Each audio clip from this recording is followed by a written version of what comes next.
porque, bueno, si recordamos en realidad los antecedentes de lo que se ha vivido finalmente hoy en las primeras horas de la mañana, alrededor de las 6 de la mañana, 6:15 de la mañana, era ya establecido que el Congreso de la República había negado el voto de confianza, el voto de investidura al gabinete dirigido por Pedro Cateriano. Como lo ha recordado Fernando Tuesta, esta es probablemente la primera negación de un voto de investidura, es decir, un gabinete que inicia y que lo usual es que finalmente se le dé la investidura. Es una suerte de costumbre democrática, de buena suerte, como corresponde a cualquiera que se inicia en un cargo público. Esto no ha ocurrido y en el centro de esta discusión, como decimos, de una ocasión pues histórica, tristemente histórica creo yo, está la reforma universitaria. El presidente del Congreso, Manuel Merino de Lama, según ha declarado Pedro Cateriano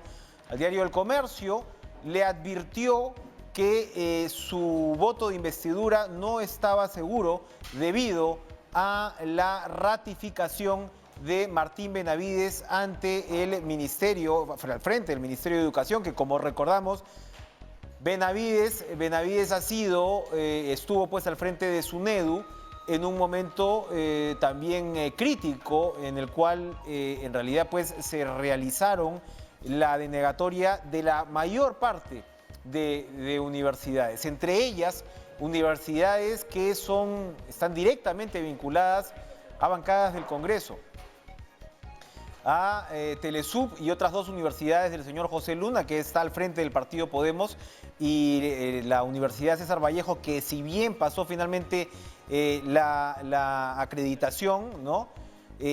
Tuvo que operar importantes modificaciones. Así que es sumamente preocupante lo que ha pasado. Vamos a conversar con Flor Pablo, ex ministra de Educación, que por supuesto en su momento también tuvo que enfrentar algunos embates por parte de intereses y sectores parlamentarios. El presidente Martín Vizcarra ha advertido ahora, aceptando la situación que le toca además pues constitucionalmente, por más atípica y preocupante que sea, ha aceptado que debe formar un nuevo gabinete, pero ha reiterado que la reforma universitaria no se negocia.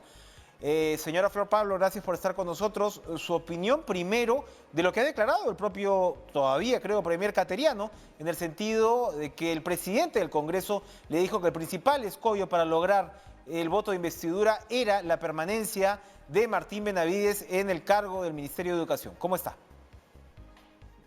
¿Cómo está? Muy buenas noches, Enrique. Muchas gracias. Bueno, en realidad lo que ha pasado hoy día, creo que los peruanos nos hemos levantado y además de todas las tristezas y los lutos en los que estamos a causa de la pandemia, el Congreso le suma una nueva crisis, ¿no? Que es una crisis política, que lamentablemente lo que genera es que haya la capacidad de conducción del gobierno, de gestión en general de las diferentes políticas, programas, se vean de alguna manera obstaculizados, estancados, porque definitivamente una crisis como esta genera mucha inestabilidad, ¿no? Lamentamos mucho, y en el caso del sector educación, definitivamente no es solamente el hecho de haber pedido la cabeza, por decirlo de alguna manera, del ministro Benavides, ¿no? Cosa que en realidad es parte de toda una serie de acciones, ¿no? Previas. El Congreso estaba promoviendo una serie de proyectos de ley para favorecer a las universidades con licencia denegada, así que ya hay señales, evidencias en realidad de esta actuación con intereses particulares, intereses vinculados directamente a universidades que no han logrado su licenciamiento, ¿no? Lamentable realmente, creo que definitivamente siempre van a haber puntos en los cuales uno podría tener una actitud crítica de mayores respuestas y demás, pero creo que no esperábamos una acción de este tipo del Congreso, ¿no? Lo que hacen es debilitar la acción del gobierno en momentos donde estamos viviendo una pandemia. Yo no sé si bueno, no voy a decir no sé si son conscientes, yo creo que son muy conscientes, pero el nivel de insensatez es lo que realmente me preocupa y creo que, bueno, el presidente ha anunciado en la tarde y creo que es un mensaje claro que no se negocia con la reforma universitaria. La reforma universitaria es una política de Estado y creo que hay que afirmarnos en ello, pero hay que pasar ahora a un segundo momento, ¿no? Tenemos que salir rápidamente de esta crisis política para avanzar en responder a la crisis sanitaria. Sin duda alguna que es a lo que se debe dedicar la mayor parte de los esfuerzos por parte del gobierno y es doblemente desafortunado pues que esto se trunque o por lo menos se entorpezca sin duda, ¿no? Durante algunas semanas por lo que parece ser intereses que son bastante cuestionables. Si uno hace un recuento de lo que ha sido la dificultad de este último quinquenio, podríamos marcar precisamente la partida de nacimiento de estos sinsabores con la censura del ministro de Educación Jaime Saavedra. Y desde entonces se han dado idas y venidas donde, digamos, reaparecía, ¿no? En determinados momentos la presión parlamentaria o de sectores del Parlamento por básicamente debilitar a la SUNEDU. ¿Cómo se ha expresado esto si usted tendría que hacer un resumen de precisamente estas presiones del Parlamento? Yo mencionaba, pues, en este caso del nuevo Congreso, APP tiene intereses, el señor Luna, que es la bancada del señor Urresti con Podemos, también directamente involucrado. ¿Cómo se han expresado estas presiones en los últimos años? Bueno, creo que siempre, pues lo último es pues el querer crear una instancia superior a la SUNEDU, ¿no? Que revise todo lo actuado por la SUNEDU y en realidad con la esperanza de que las licencias denegadas pasen y puedan seguir funcionando universidades que han demostrado que no tienen las condiciones básicas, ¿no? Creo que algo positivo que tenemos que reconocer, la reforma universitaria, la ley universitaria trae una señal muy clara respecto a qué tipo de educación superior queremos para nuestros jóvenes, ¿no? Y queremos educación superior universitaria con condiciones básicas de calidad, es decir, lo mínimo para que una universidad esté en condiciones de formar profesionales. Y creo que eso choca con intereses. Definitivamente ha tenido que remecer todo el aparato universitario. Por un lado, las privadas que tenían que pasar, pero también las públicas, ¿no? Entonces creo que la ley universitaria ha traído un tipo de institucionalidad con la creación de la SUNEDU que nos asegura avanzar en la educación superior universitaria con condiciones de calidad, pero también ha permitido un ministerio con un rol rector, promotor de la educación pública, mucho más activo, ¿no? Veo una inversión de más de 1.000 millones en lo que va de este tiempo a las universidades, para modernizarlas, para fortalecer capacidades de docentes, mejorar infraestructura, investigación.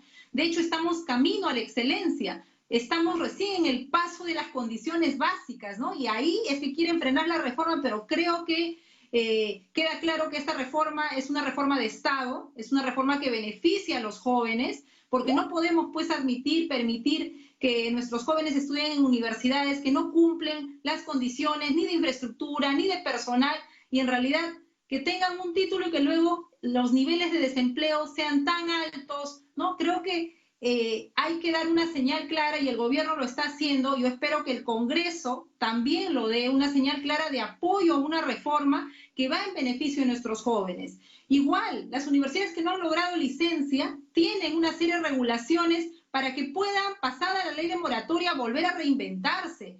En realidad, acá no hay un contrainversión privada en educación universitaria. Lo que se está exigiendo es una educación universitaria, sea pública o privada, con estándares básicos de calidad y que puedan enrumbar el destino de nuestros jóvenes, ¿no? Creo que aquí claramente por quienes han votado y han pedido el cambio de ministro, es claro que no están, pues, pensando en el bienestar de nuestros jóvenes, sino en intereses particulares, ¿no? Pero creo que ahora lo que toca, el presidente ha sido claro, se defiende la reforma, es avanzar a un diálogo, ¿no? Porque creo que tampoco podemos estancarnos, atrincherarnos, sino avanzar, porque lamentablemente la pandemia está ahí, nos enluta cada hora, cada día. ¿Qué vamos a hacer? Tenemos que hacer una agenda básica y avanzar, ¿no? Y es claro que la reforma universitaria se mantiene. Para ir redondeando, usted que sigue el tema con cuidado, ¿cuáles son las bombas de tiempo, por llamarlas así de alguna manera, que persisten en el Congreso? Porque La Comisión de Constitución precisamente pues había estado avanzando con esta nueva organización para que esté por encima de SUNEDU. Entiendo yo que se habían también apagado algunos incendios. ¿Hay, digamos, amenazas latentes en este momento o ya se fueron todas al archivo? Yo creo que han ido yéndose al archivo justamente por eso ya se estaban jugando la carta de interpelar al ministro no por, definitivamente tendrán, la interpelación es parte de una función que tiene, una potestad que tiene el legislativo y los ministros tienen que ir y dar cuentas, pero en este caso la mayoría del pliego interpelatorio era sobre su puesto anterior como jefe de la SUNEDU.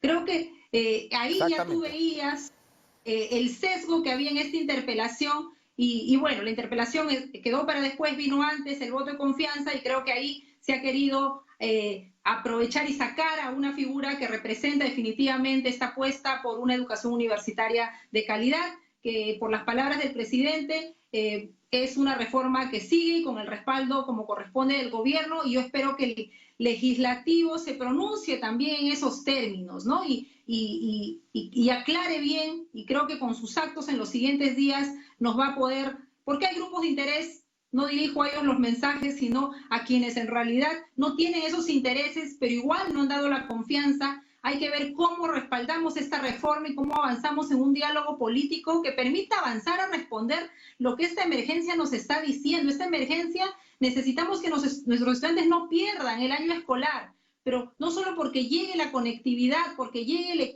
los equipos, sino porque tenemos que asegurar condiciones para contactarlos de diferentes maneras. Ahí se han dado una serie de mecanismos que ya ha planteado el ministro también en su respuesta, que están realizando, pero bueno, hay una serie de condiciones que hay que preparar, por ejemplo, para iniciar el año escolar 2021. Tenemos que ir trabajando en la preparación de las condiciones de las escuelas, condiciones pensadas, por ejemplo, en agua, ¿no? Que es tan básico para volver a la presencialidad, la conectividad en el caso general de la educación básica y la educación superior. No vamos a poder continuar con el servicio educativo si hay un niño, un adolescente o un joven que no puede conectarse, ¿no? Entonces ahí hay muchas respuestas que trabajar.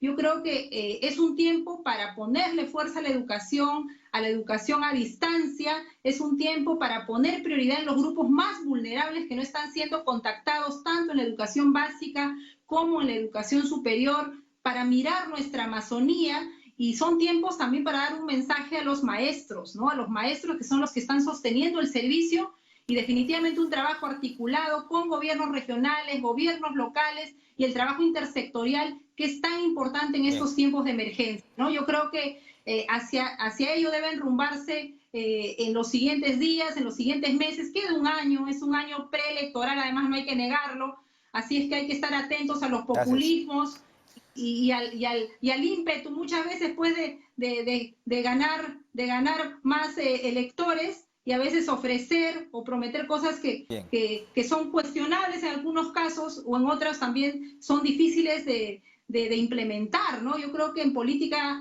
hay que recuperar la ética, ¿no? La ética, la decencia y ponernos del lado de la gente. A ver si el mensaje llega hasta el Parlamento de la República. Gracias, Flor Pablo, por acompañarnos esta noche. Vamos a ir a una pausa. Regresamos con Francisco Sagasti, vocero, congresista del Partido Morado, que tuvo pues una destacada intervención también anoche y estuvo pues entre quienes anunció en este caso que su grupo parlamentario pues iba a otorgarle el voto de confianza a Caterina para evaluar los entretelones de lo que ha sido esta comentadísima y preocupante decisión.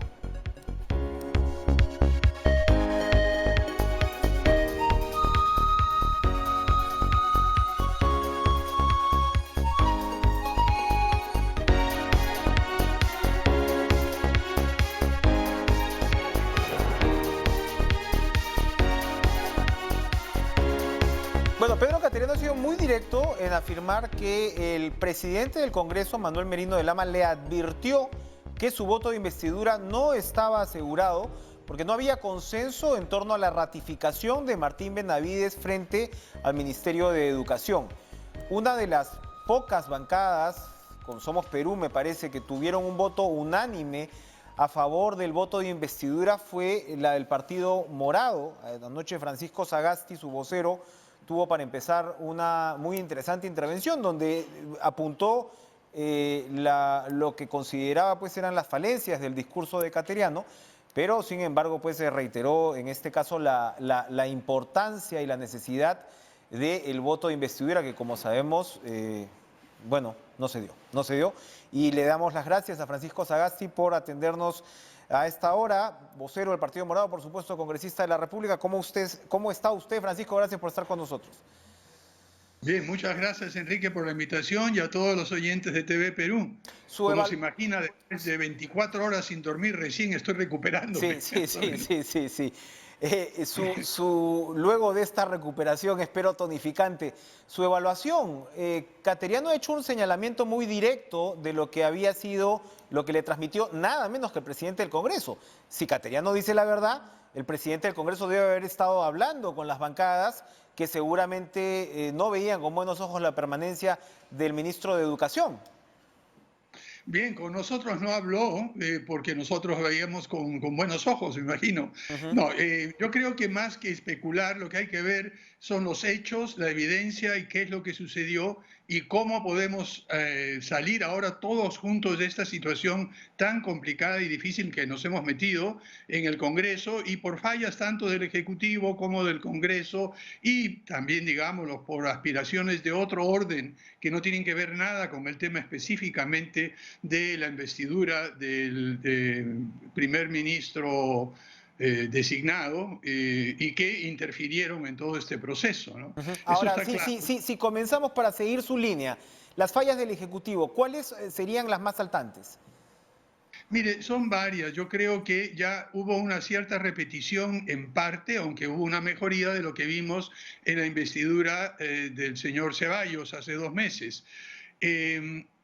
Pareciera, da la impresión de que pese a los buenos gestos que hizo el señor Cateriano de invitar a las bancadas, había una cierta distancia, una cierta, digamos, no había una disposición muy grande de realmente escuchar al Congreso. Y eso ha sido uno de los temas que cuando nos reunimos los miembros de la bancada morada y Julio Guzmán, el presidente de nuestro partido, con el primer ministro designado en ese momento y algunos de sus ministros, insistimos en que el Ejecutivo tenía que dar una señal clara al Congreso de que estaba escuchando los puntos de vista, porque mire, como lo hemos conversado anteriormente, Enrique, el Congreso tiene gente que viene de diversas regiones del país con carencias, demandas, problemas genuinos, reales, que deben ser atendidos.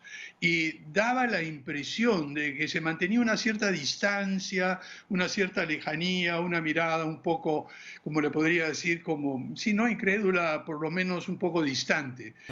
Yo creo que ese tono fue lo principal que debió cambiar y mejoró en algo, pero ciertamente no al nivel que, por lo menos en el Partido Morado, creemos que un ejecutivo que no tiene bancada debería escuchar a todos los representantes en el Congreso que, como repito, tienen demandas legítimas, tienen problemas serios que deben ser atendidos y que merecen ser escuchados atentamente por el Ejecutivo. Ese es uno de los problemas, diría yo. Mire, y el segundo ha sido una nueva, también una reiteración. El señor Vizcarra, en su discurso del 28 de julio, dio una visión muy amplia y todos esperábamos que, sabiendo que solamente tenemos 9 meses por delante, no mucho más, todos esperábamos que se concretara en detalle, que las cosas fueran muy específicas, es decir, qué vamos a hacer en 9 meses. Sin embargo, se planteó en un discurso bastante largo un interesantísimo programa de actividades que, como han dicho varios analistas, parecía más un planteamiento al inicio de un gobierno y no tanto al final. Nosotros hubiéramos querido algo mucho más concreto, centrado primero en el tema de la pandemia, segundo, en el tema de los miles y millones de peruanos que han perdido las maneras de ganarse la vida. Y esto requiere un esfuerzo muy, muy especial. Vimos, por ejemplo, que además de Arranca Perú, añadió otro Acelera Perú, un programa que se lo planteamos en nuestras conversaciones con el señor Cateriano cuando lo visitamos con el Partido Morado. Pero luego venía el otro tema que es importantísimo y que ha mencionado Flor Pablo, cómo hacer que los alumnos no pierdan este año, donde ha habido esa transición acelerada y muy exitosa de acuerdo a las evaluaciones internacionales, que en muy poco tiempo se logró montar una plataforma para pasar de enseñanza presencial a enseñanza virtual en el Ministerio de Educación. Pero esto tiene que reforzarse mucho más y Bien. atender a la... Podríamos decir en todo caso un tono distante y un problema de foco por el lado del Ejecutivo. ¿Se refería usted por el lado del Legislativo a problemas que no tienen que ver con lo que parece ser, en fin, un punto definitorio, como los intereses en torno a la reforma universitaria? Pero ¿cuáles son los errores, en todo caso, del Congreso que no tienen que ver con ese punto? ¿Cómo evalúa usted ese papel del Legislativo?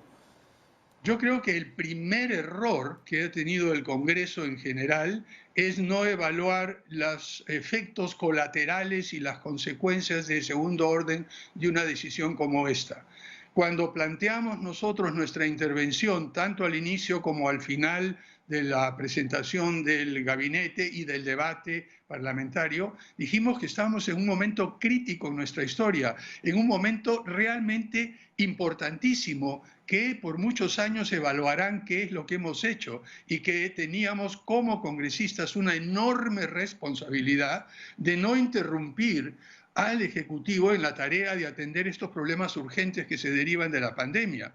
Con lo que ha sucedido ahora, mientras se busca un nuevo primer ministro, se arma un nuevo gabinete, todo se paraliza. Aquellos que conocemos cómo opera el sector público, sabemos que en un momento tan crítico como el que estamos viviendo ahora, cada día cuenta para salvar vidas. Y lo que hemos hecho en el Congreso, pese a la oposición del Partido Morado, a la oposición también de Somos Perú y a una oposición mayoritaria de Fuerza Popular, que hay que reconocerlo, pese a nuestra posición, lo que el Congreso ha hecho es realmente desbaratar un esquema que mal que bien estaba funcionando y ahora poner todo en pausa, cuando lo que necesitamos es la coordinación entre los ministros, los gobernadores regionales, la municipalidad, la movilización. Estamos en un momento crítico. En 2 o 3 semanas el Ejecutivo tiene que presentar el presupuesto general de la República para el año 2021.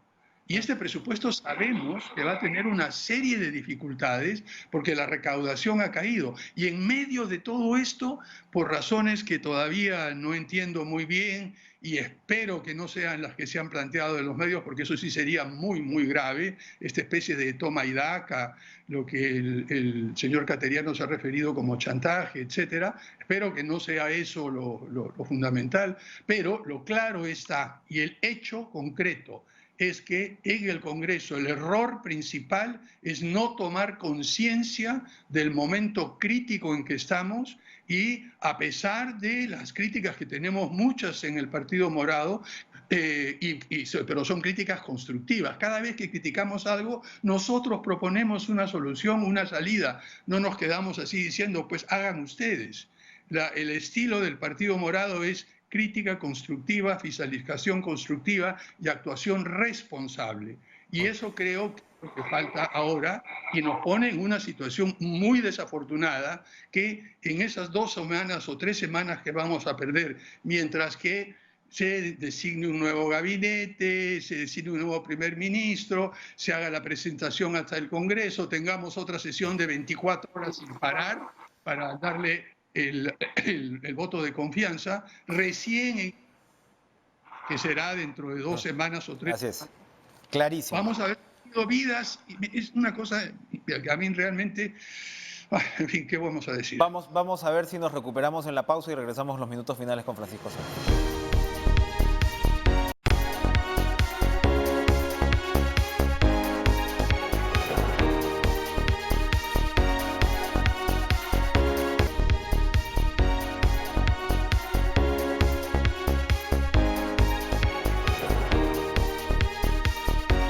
Francisco Sagasti, en el par de minutos que nos quedan, usted hacía una evaluación antes de la pausa en el sentido de que el error o el gran error del Congreso, si se ve en su conjunto, fue de no sopesar la gravedad de la decisión que se estaba tomando. Y yo me pregunto, en este quinquenio de descontrol político emocional que hemos visto lamentablemente demasiadas veces, si esta vez no ha pesado el hecho de que los congresistas estuvieran en sus casas con el trabajo remoto. No hemos visto, como en otras ocasiones, esta negociación que es necesaria, ¿no? Para decir, oye, acá el tema ni siquiera van a ser las abstenciones, la mayoría va a ser el voto en rechazo a la investidura. Esto va a llevar a un desastre y de alguna manera, se ha dicho por ahí, no es su caso por supuesto, pero que ha habido mucho poder en los voceros de algunas de las bancadas. El resultado ha sido desastroso. Yo sé que tenemos que voltear la página, como usted dice, y mirar para adelante, pero eso ha pesado además en el trabajo de un Congreso inexperto.